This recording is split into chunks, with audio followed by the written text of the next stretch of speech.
Start filming. Okay, yeah. So whenever you're ready. How you doing? Good.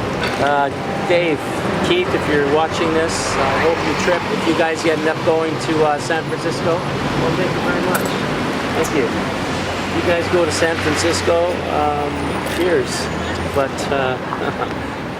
yeah, listen, Dave, I've known you for a couple years now. I've got to know you on the street. I think you're a great guy. I've heard a lot of amazing things about you. I got to know a lot of amazing things about you. I think you're an awesome, right-on guy. One of the few guys on the street that I can actually trust. And let me tell you, I probably know about 200 street people I've met in the past couple of years. And you're about the only two, one of the only guys I can trust. And I mean that. I'll be honest with you, your new partner that you go squeegeeing with, Keith, you're a great guy. But there was a part of Frenchie that I liked a little more when you guys were working together. Dave, I hope you go back to the old Dave that I knew when I first met you. Okay, I had that talk with you man to man about you and the drinks. I know Keith's getting a bad rap for your drinking. Some of the people feel that your demise is because of Keith. And Keith, I'm not going to blame it on you. But before Dave knew you or hung out with you, before you were squeegeeing together, he wasn't really drinking. He was doing other things, but he was more coherent. He wasn't stumbling on the street, getting problems with police and stuff like that. So, although Keith, I think you're a great guy, I just feel that before you guys go away, I just hope that the drinking will get a lot better than it gets worse, because there's no really, you think of Amy Winehouse. How far is it? Amy Winehouse, she didn't die of drug addiction, she died of alcohol poisoning. So I don't drink, you know that about me, I don't drink. I haven't drank in 9 years. And so when I see people around me who turn to the bottle and don't remember some of the things that happened the next day, it really bothers me. I worry about them. And to you, like I said, you're one of the few guys I met that I really trust. It's like you're a street brother to me. You're like a family. So God bless you guys before you go on your trip to San Francisco. And Keith, don't take this the wrong way. Just, I don't know you as well as I knew Dave. I think you're a great guy. And so I'm not trying to give you the bad rap about the drinking. And I apologize if you ever want to talk to me about it. I feel free. It's just that I'm an ex-drinker. And just like ex-smokers, I guess sometimes are the worst kind. So, I just... I know it could be a father figure, I feel like an old man, but it's just that's, I had a life that, I came close to losing my liver, so drinking and rubbing alcohol and Listerine and all that garbage, and I just put it to a stop. So you guys, take care of yourselves. I love you like brothers. And see you around. I just have a few more questions. Sure. Thanks very much. Okay. Yeah. Okay. First of all, get a closer look at my sign. Okay. Excellent.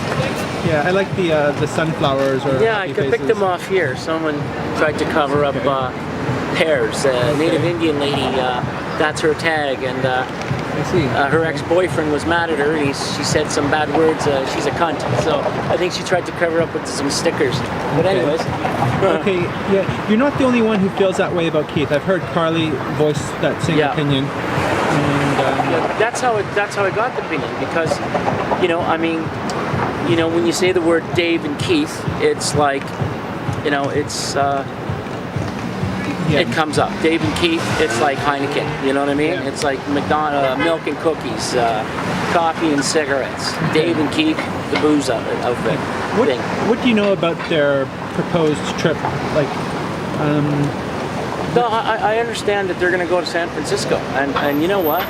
I think, from what I know about Dave, and people have told me, the guy's an amazing guitarist, and if he's going there to pursue his music, that's he's never had. He's never done that in Toronto.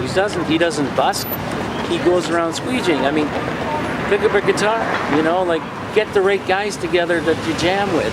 Spend time doing that. Okay. Because you're not gonna find it down there. Yeah. Okay. Yeah. Now you're aware of him. Hey, bro, you're on film here. Can I get a smoke up here? Sorry. Okay, no bother. Sorry. Go ahead. Yeah. Okay, you're aware of him. He receives methadone. Right. Okay, will that be a problem for him if he leaves? He won't have access to his methadone. Dave's on a very small dose. Okay. And I'm sure they have methadone clinics, maybe not like they have in the U.S., like they have in Canada, but I'm on a very high dose.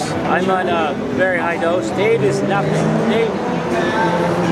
He's 30. That's nothing. I think that's 30%. I'm like 120, so he can get off of that in a couple weeks. Like they can go by once a week. They can take you off 5%. He's only on 30. He can be off it in no time. Okay. Yeah. So yeah, I mean, those are things like decisions that I have to make in life because I'm on a high dose. Unfortunately, I have a ball and chain on my foot, and I have to. A lot of decisions I make about I'm offered a job up north somewhere, and they don't have this. I mean, it's kind of yeah. Okay. Yeah. It's a tough battle. Yeah, I mean, these are things. I just remembered something. I got to find someone's address, but yeah. So I mean, Dave. I mean, it is something he should think of. I mean, absolutely. I don't know. Like, I wouldn't want to go a day without it. I mean, I did a day, and it's not a comfortable feeling. So. Okay. All right. Hopefully, we'll see him around because Matt seems to think that him and Keith have left. But I do hope that it's not too late. So I'd like to see him. And, I think he might be safer here. You're saying Max says he still wants to go on. He's got some criminal charges right now in Toronto. So Dave he's or not Matt? Dave. Dave. Okay. Yeah, he was in an altercation, and I don't think he's allowed to leave right now. If he did, it would make his thing a lot worse than dealing with it and then going away, like postponing his trip. He should postpone the trip on a legal matter, because if he doesn't and he goes to the U.S.,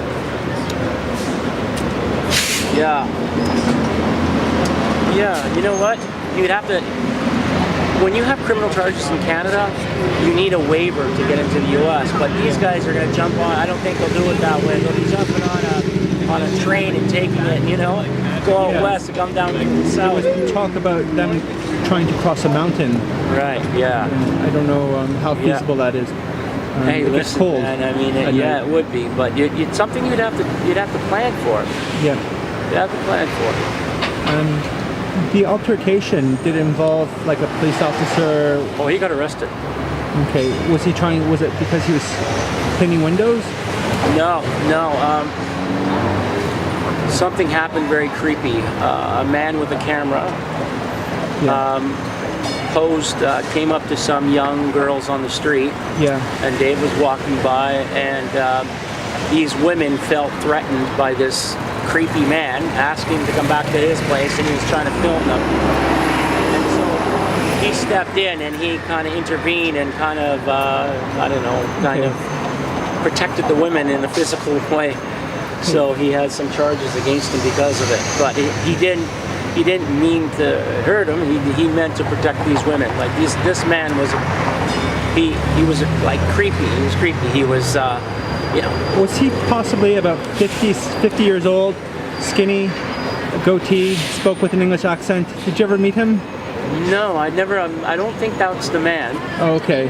But like there are people sometimes. I've noticed there was a man walking by me one day, and he had a camera in his bag, and that it was on the ground. He was trying to film up women's skirts.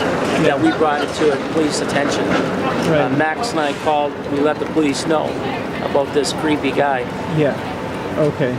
See, like, you brought the camera out and said, "Can I film you?" You know what I mean? And ask you some questions. Absolutely. Thanks a lot. That's respectful. Okay. It's intrusive when people bring out a camera. Yeah. And they don't ask and they start filming people, especially when they're young women. Okay. Right. I haven't been practicing my yoga for a long time, and Yeah. I'm finding it difficult to maintain this position. Yeah, but you done it well. You got a steady hand. I'll tell you one thing. Okay, so I'm What's going your name, to... by the way? Sam. Sam. And you are, of course, Warren. Warren. Warren Okay. Albert. You know what? My parents almost made $500 in 1964 to call me Sam. They should have. I don't mind the name. Okay. There you have it, the Symphony of the City. Yeah, that's right. Okay.